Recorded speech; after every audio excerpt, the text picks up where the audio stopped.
Greetings, and thank you for joining us on this episode of Healing Courageously.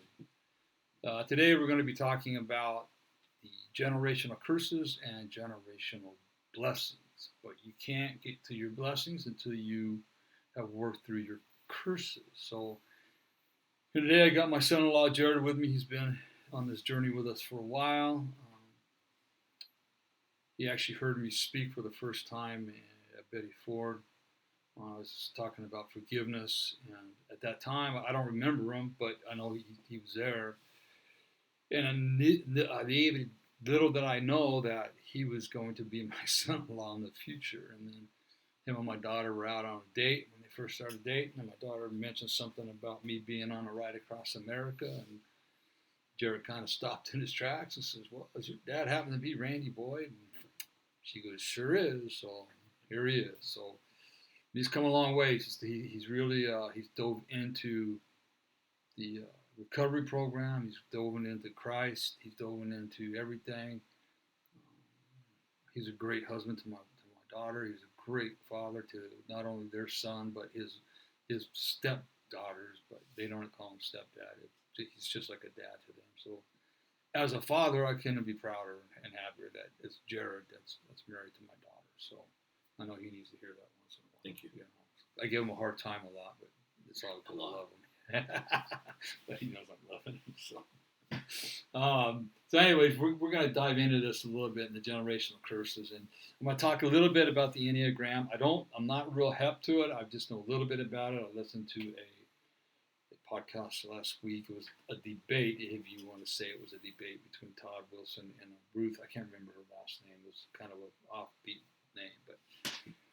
And Ruth was saying, like I said, it was a really good debate, really clean, really neat. You couldn't even tell they were debating. But basically, the Enneagram has no scientific data to back it up. In the world of psychology, the psychologists, they don't follow it. They don't think it's worth its weight that you put into it. So there you have that. Now, what I look at is because we are the way we are today because of learned behavior, generational curses, generational blessings, whatever they are. There's not what the Enneagram says is that it's not a personality test. That's what they say, right? But it's a way to find your true self, a way to try find your true self. Okay, and there's 9 different personality types that they've come up with. One of them is perfectionist. Then there's the helper, the achiever, the romantic, the researcher, the loyalist, the adventurer, the challenger, and the peacemaker. Now, I would suggest, like anything, do your own research on all this stuff. This is just my view, and I've worked with a lot of different people over the course of the last 12 years. So the Enneagram works to a certain degree. It gets you to a certain point, but what it's based on is behavior patterns that you've established over the years. And through looking at those, and it's actually a pretty involved diagram, right? It'll point you to, are you a number 9 or a number 3 or whatever it might be, right? And we'll stay with perfectionists because in and of itself, perfectionism isn't really that bad, right? But it's how are we using it in our life? How are we using it in our everyday life and our everyday communications with other people? What I used to do is, like, because the abuse I received as a kid, I couldn't do anything wrong.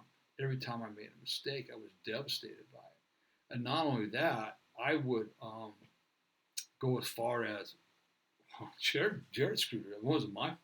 I had nothing to do with it. I told Jared to do this, and he's the one that did it that way.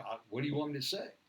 So I blamed my mistakes on everybody else because I couldn't be wrong because I was a perfectionist. There's no way I could be wrong. I mean, after all, I did my homework and I did what I was supposed to do. Okay. So how are you using that perfectionism? Now, the true essence of it too. What is the root of your perfectionism? Where does that perfectionism come from? Like I say, perfectionism can be a good thing.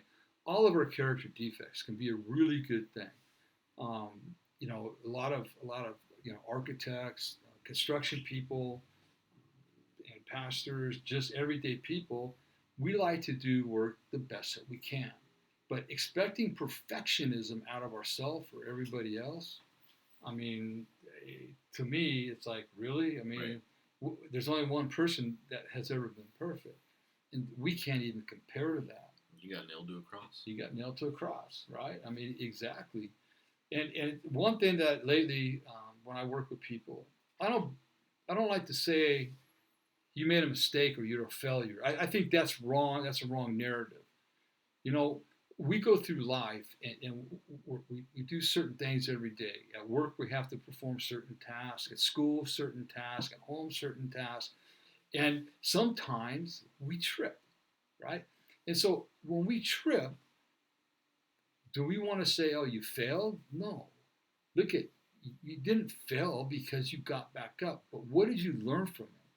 What did you learn from the so called mistake or the so called failure?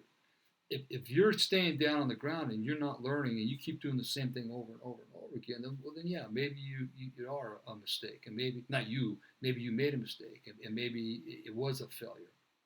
And I think a lot of that comes from, I use this example of report cards. Mm-hmm. I mean, how many people got 3 or 4 A's on the report card, and maybe a C, a D, and maybe even an F, right? But nothing's ever said about the A's. It's just, what about this F you got here, son? What about that? I mean, that negates all these A's you got up here. That negates that, right? And so we're taught that anything less than perfect, we're a failure, and we're not. We're human beings. We're gonna trip, and so instead we want to be able to take those so-called mistakes or failures and work with our children or work with our employers and say, hey, I gave you this assignment. I saw how hard you worked on it. You even came to me and questioned a few things, um, and I don't understand. You don't understand what happened in the course of it. But let's sit down and figure it out so that next time we move through and you get ready for a test. I don't care if you get an A, son. Bring that D up to a C. It's that simple. But let's work together on it because I know that you can do it. You did it in all your other classes. I'm really proud of these A's. So we'll work on that C or that D. We're going to work on it, and I'm going to help you through it instead of just being beat when you're down. Right. Yep. Make that progress. That's all you need to do is make progress. Yeah. Don't become stagnant or go backwards, but just make progress. Yeah, just keep going forward a little bit at a time because the bottom line is that, they're kids. We're kids at one point, right? And so if we're constantly beat down because we're making these bad choices or, as a kid called mistakes, whatever, instead of, I wonder what we need to do to help you move forward and become better. I think the world would be a better place. I know I would. I mean, I know everybody that I work with, they come with their hip. I mean, even when you had a trip, I didn't beat you up. I gave you certain things that I suggested you do, and you went, you did them, you came back, and everything's fine. I work with people all the time that make those trips. It's like, okay, you made the trip. We're going to sit down. Let's figure out what you did wrong so we don't do it again. Right? I mean, it's just, we don't need to be shamed or beat up. Right? And so the one thing that when you get back to kind of like the Enneagram, the one thing I developed, and with the help of my therapist several years ago, is this diagram that I just put up on the screen here. Okay? And pull this up a little bit. I'm going to make it a little bit bigger so we can see. All right. So, there's no child that escapes their childhood without some form of trauma. Okay? It doesn't have to be abuse, but there's some form of trauma. And so, look at it this way. Right here, this is our inner child, the essence of God that created us, right? This is, God created us this way. Now we're born into sin. We're not born full of sin. We're born into sin, right? And so as we go through our life, starting at, the minute we can understand the devil's whispering in our ear, right? And so we go through life with all these different traumas. right?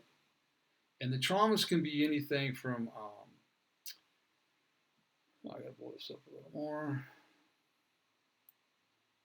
Your traumas are, or ACEs, which is adverse childhood experiences. It can be abuse of any kind, the death of a pet, the death of a loved one, being in or witnessing a horrific car accident, witnessing murder, divorce, abandonment, spiritual trauma, rape. There could be secondary trauma where you sit down and talk to somebody about their trauma, and all of a sudden you're carrying their trauma around. Okay, and so as we go through life, people tend to put labels on us, right? And we even put labels on ourselves. And a lot of this is a result of our behaviors as we're going through life, right? I mean, you could be dirty or tainted. Right? If you were sexually abused, a lot of people think that, or not a lot of people, you believe you're dirty and tainted. Right. And at one point I believed that other people could see the shame and smell the shame on you. Right? You're angry. You're full of anger. You're selfish. Right? You're an alcoholic. You were abused. You're depressed all the time. You're an entitled person. You got anxiety. You feel less than. You feel better than. More than. You dive into isolation. You're insecure. You're prideful. You're self-hatred, and you're a rebel. Man, Randy, you're such a rebel. Or there's a perfectionism right there. You're untrustworthy, right? I mean, I became untrustworthy. You're a victim, right? And control. So these and a lot of in essence, become those nine personality types that the Enneagram talks about. But there's a lot more of them. Now, I didn't come up with these myself. My celebration, Celebrate Recovery leader team came up with all these different things right here. So let's look at control, because in talking about the Enneagram, we have the perfectionism. So let's go to control, because it can be a very easy thing to oversee, and it's an easy one to explain. And what I like to do is I use my wife, because she was a controlling person, and I use the example that my wife, she's one of the pastors at our church, and she's been given a task to get some stuff ready for a certain event that we're going to have at church. And she's got her 4 or 5 girls that she works with all the time, and they're working with her on it, right? And they've been working with her for a couple of weeks, and one of them comes to me one day and says, "Randy," I think you need to talk to Kathy. I'm going, "What's up?" She goes, "Well, we're doing this project, and she's assigned us all a task, and we're all doing it. But man, she comes up, she's inserting her control over and over again on me. I mean, it's just, the girls are getting tired of it. She's got to just let us do it. She knows we can do it, but she's trying to control every move and everything we do." I says, "Okay, I'll talk to Kathy about it, not a word." So I sit down with my wife, Kathy, and I talk to her, and I tell her this whole scenario, and she goes, "Well, it's just too bad, Randy. I mean, I got to get this thing done. If they're not doing it the way I wanted to do it, then, I got to correct them, period. In a conversation. My way's the only way." I said, "Kathy, you better think about your attitude." She goes, "It's no big deal, right?" So it gets near the project, and she goes from 6 girls down to 3 girls working on this project. And this friend comes to me again and goes, "Randy, I think you really need to talk to Pastor Kathy, because have you noticed she's only got 3 girls that are helping her anymore?" And I go, "Yeah, I have. I kind of wondered about that." Well, they got tired of the way Kathy's controlling everything. I said, "Oh, man. Okay, I'll talk to Kathy." So I go and talk to Kathy about it. I go, "Look, babe, I love you. These girls love you to death. They respect you. They look up to you. But have you noticed that 3 of the girls aren't coming around no more?" She goes, "Yeah, I kind of have." I go, "Well, remember that control I talked to you about? Yeah, you might want to take another look at it." Right? And so we talked a little more, and she understands. She goes, "Yeah, I guess I need to go apologize to those girls, and maybe it's time for me to start working on my control." Right? So she finally gets to the place of denial. She understands she's got this controlling behavior, right? So people label her as she's such a controlling person, right? So she gets a mentor or a coach, right, or whoever she can, and they start working on this together. And as they're working, Kathy realizes, it comes up that when she was a young girl, 15 years old, she was raped by a bunch of guys, right? Through gang rape. And at that time, at being raped, she said to herself, I will never, ever, ever let anybody have any control over me.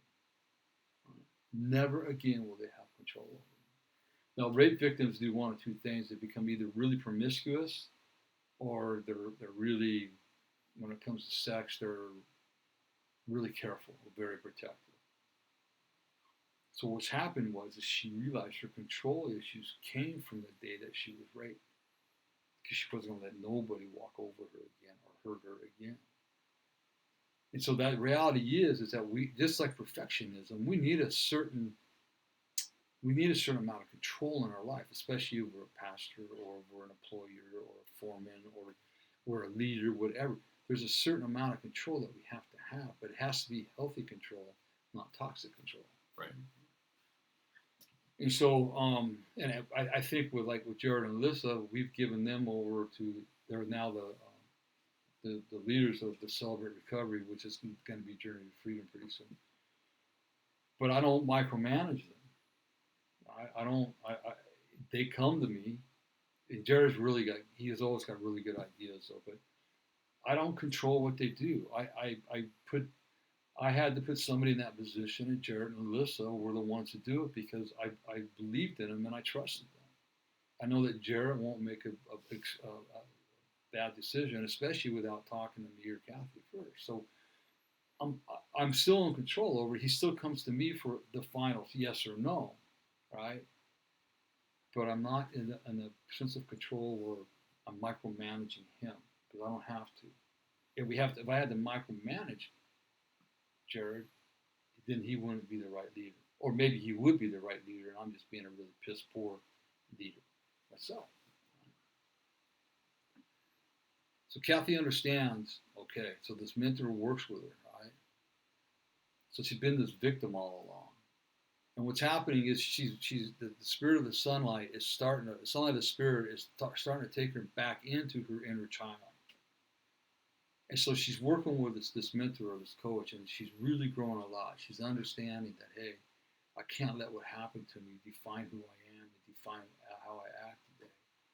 And she's really developing this great pattern. And so her mentor says, okay, now we're starting to walk out. Now we're walking back towards the sunlight of the spirit. And as she's doing that, she hits her at the trauma finish. She gets there, and her mentor says, Kathy, I got this girl that I really want you to work with. Exact story, just like yours. Control issues. She was raped when she was a young kid. I think you'd be the perfect mentor for her. So what's happening is she walked into this inner child circle as a victim, right? So if we look at the Enneagram, we're still working in a, I'm going to say it, in the realm of a victim, because you've just been labeled, you're a perfectionist, right? Yeah. And so have you dealt with any of the things that got you to that point, right? And so when Kathy gets to this, she gets a little nervous, and her leader goes, Kathy, remember, you're no longer a victim. Remember that? You're a child of God. You're living as a victim. And now it's your turn to start giving back. So Kathy bravely jumps into this. And as she's walking out towards the sunrise of the spirit, she's helping this mentee that she's talking with all the time. They're traveling. She's doing this. This person's doing really good. Kathy's working real good with her. Her sponsors, Kathy's mentors helping Kathy. Then they get back out to this outside fence of labels. And as they reach out there, right, Kathy's mentee decides, for some ungodly reason, she got triggered or whatever, that she was going to go out to a bar with 4 guys that she met at the beach before. And Kathy starts to get like really controlling again, right? And so her mentor talks her through it. Kathy, you've done everything you can do. And I think Jared and I both, I know I have, I think Jared has too, we've experienced both of that. I mean, we're working with people, and they hit something, they're gone. They just don't get it, you know? When she gets there, her mentor says, "Okay, Kathy, you're okay. Now it's time to come to a place of acceptance, right? Acceptance doesn't mean approval. Doesn't mean approval." And so Kathy, with her fist tight, her feet stomping the ground, she goes, "You're right. I have to accept it." Because if we're not accepting, what are we doing? We're fighting. Yeah. And what are we fighting for? Control. Yeah. Right? So we have to get to that place of acceptance. And it hurts because you're watching somebody you walk with dive off and fall off. And next thing you know, I mean, you and I both seen it, they're dead or close to dead. So, yeah. But Kathy's continuing no matter what. She's walking back. She's getting some of the blessings because she's walking back towards the sunlight of the Spirit. I know that you, Jared, you've walked through some stuff with me, and why don't you talk about some of the blessings that you've received just in the last, since you got sober. The last 4 years. I know I see them, but I know I could talk about them. I talk about them all the time, but what do you? Some of the blessings you got. I think one of the biggest things for me is a certain aspect of self-worth within a relationship. My previous marriage, there really wasn't that. It was always walking on eggshells, and it was always, what did I do wrong now, or what am I going to do wrong 10 minutes from now? Yeah. But going through the recovery program that I went through, going through Celebrate Recovery, doing the steps, even within secular recovery in Alcoholics Anonymous, just knowing that, it wasn't me that was the problem. It was the insecurities of my ex-wife, the insecurities of former friends, and they just they didn't see me for who I really am. They saw me for what they thought I was, and that a lot of that came to light after everything that transpired with my admission of being an alcoholic and everything that brought me out to the desert. But also how to be, a good father, how to be a good son, how to be a good person in general, a good man of God. All four you had a great influence on me on, because I think one of the things that you said to me early on was I had come to you regarding, I don't know, it was regarding something, but it was how my intentions in I call it my past life, were they really there? I always wanted to do better, but all of the past hurts and all of that just bottled up in me, and they really did. A lot of them did not come to fruition. But you told me that my intentions were always pure. It was the alcohol that was stopping me from making those intentions. Absolutely. And that went a long way with me, because that was one of those things that made it easier for me to forgive myself for a lot of the stuff. And it wasn't like I went out and beat my wife or my stepson at the time or anything like that. There was maybe an emotional neglect that I gave, just because I was so protective of my inner child, my inner self. And a lot of that I actually found came from my deep-rooted abandonment issues from my biological father when he left when I was young.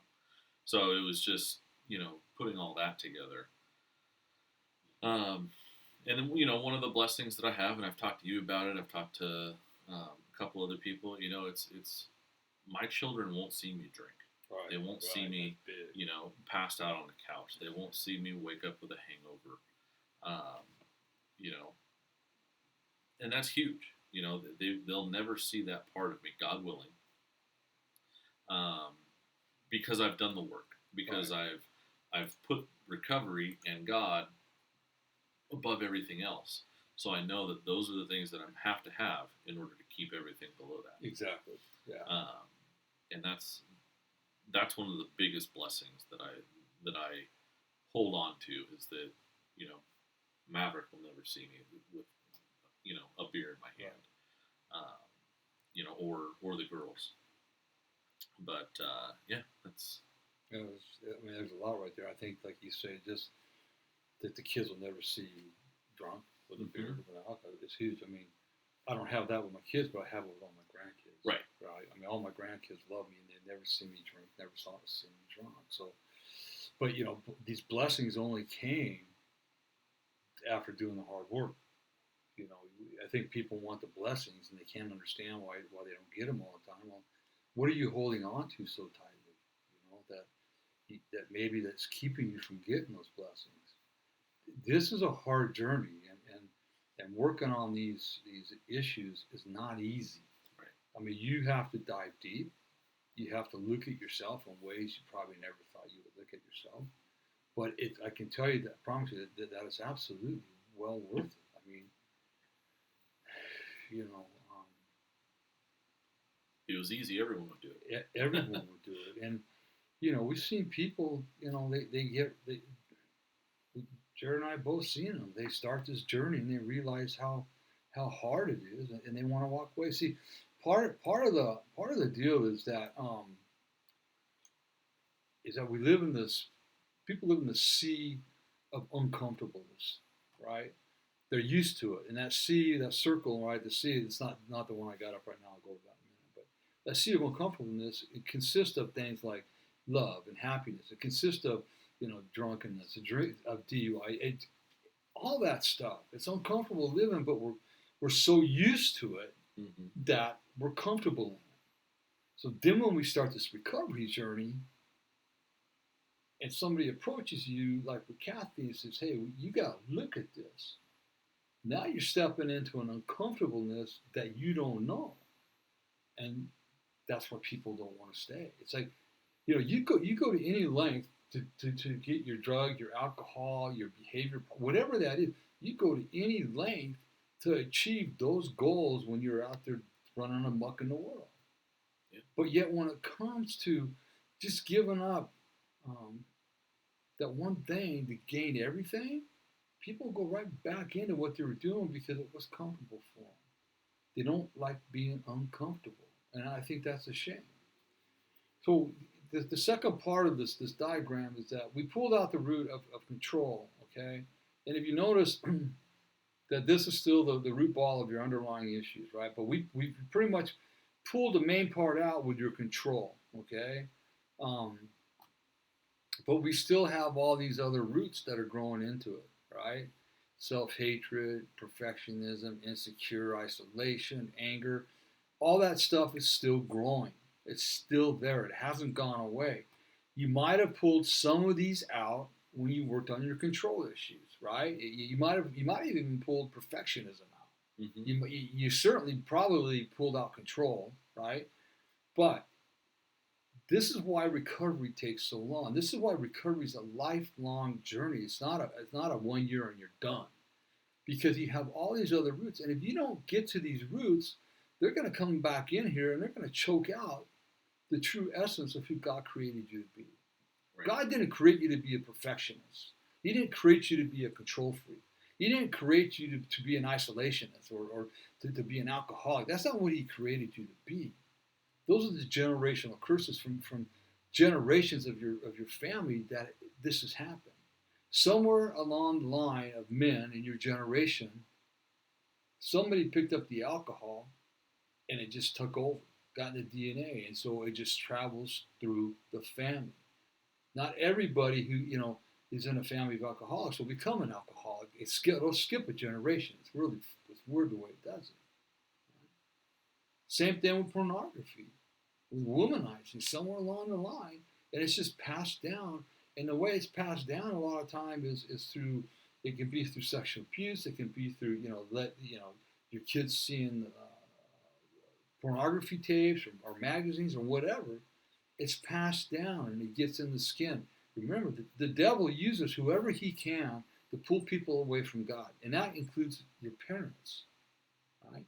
And when you're as young as you can start understanding and hearing stuff, the devil is gonna start attacking, and he does it with the pictures of the women and pornography.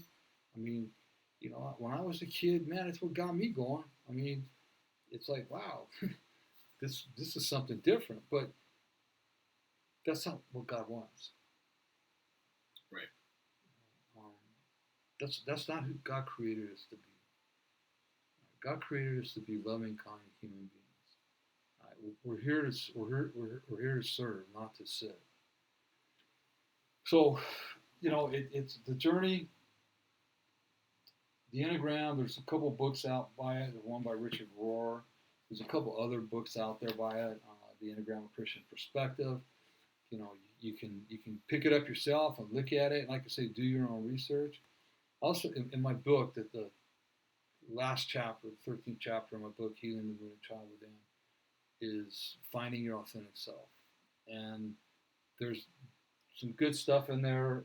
Dr. Alan Berger put a phenomenal excerpt in there that was introduced to him by, oh no, I just forgot her name.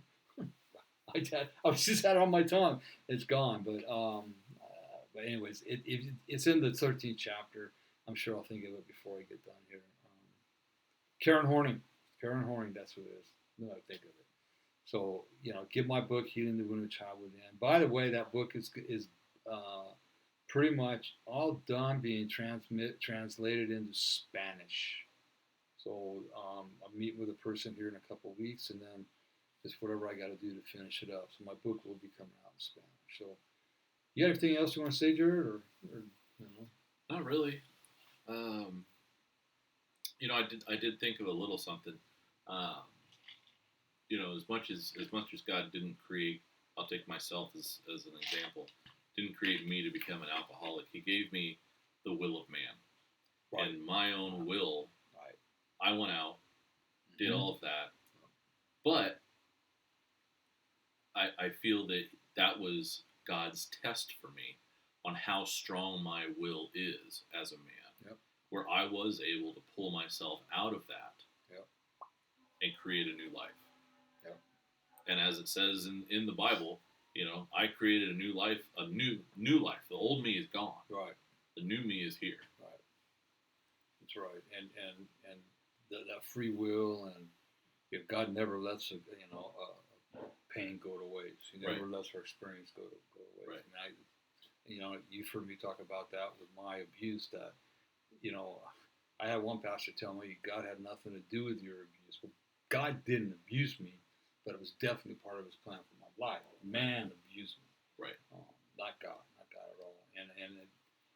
So, yeah, it's God didn't create you to be an alcoholic. God didn't create you to be a prostitute. God didn't create you to be a gambler.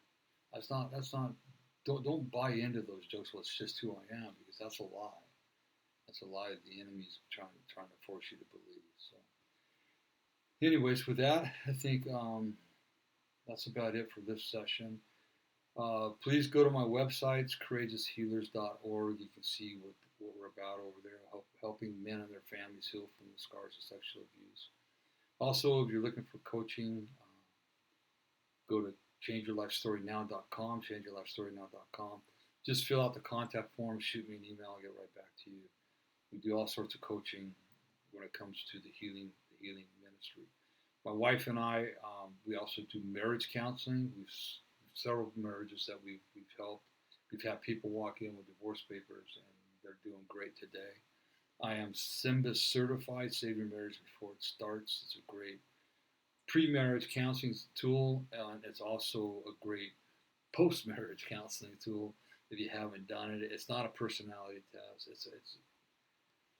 It's all I can tell you. It's 99.9% accurate with everybody that has taken the assessment, and we've sat down with them and gone over. So if you're interested in learning more about that, just reach out to us. And like I say, my books, you can get my books right now on Amazon. Healing the Wounded Child Within is in paperback, Kindle, and on audio. My 30-day devotional to wholeness is on Kindle and paperback, and the 7-day challenge workbook is in paperback. Then hopefully within the next month or so, we will be launching the Spanish version of Healing the Wounded Child Within. So look forward to that. And remember, if nobody tells you today that they love you, Randy does, but more importantly, God does. Be blessed, everybody, and I'll catch you on the next one. Thanks.